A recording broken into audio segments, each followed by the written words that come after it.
এই দেখুন দর্শক, কত সুন্দর ঘন কালাইয়ের গাছ হয়েছে। এবার প্রচন্ড বৃষ্টিপাতের কারণে কোনো আবাদই ঠিক মতো হয় নাই। তার মধ্যে গরুর জন্য যে কালাইগুলো আমরা রোপণ করছিলাম, সো এগুলো আল্লাহর রহমতে আলহামদুলিল্লাহ আশানুরূপ পেয়ে গেছি আমরা। আসসালামু আলাইকুম।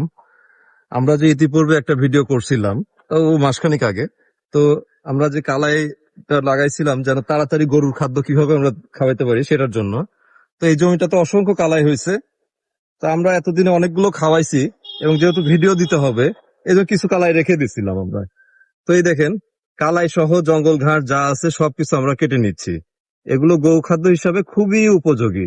এবং এখানে দেখেন, কালাইয়ের কিছু ছোট ছোট ফলও আছে, যে ফলের কারণে এগুলো পুষ্টি সমৃদ্ধ এবং গরুর দুধ বৃদ্ধিতে এগুলো খুব কাজে দেয়। তো আপনারা যদি চান এইরকম তাড়াতাড়ি খুব গরুর জন্য ঘাসের ব্যবস্থা করতে, তাহলে এরকম কালাই ছিটিয়ে দিতে পারেন।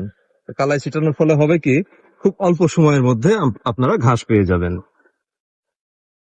এদিকে আমাদের আরো কিছু আছে। আমরা প্রায় মাসখানেক কালাই খেয়েছি।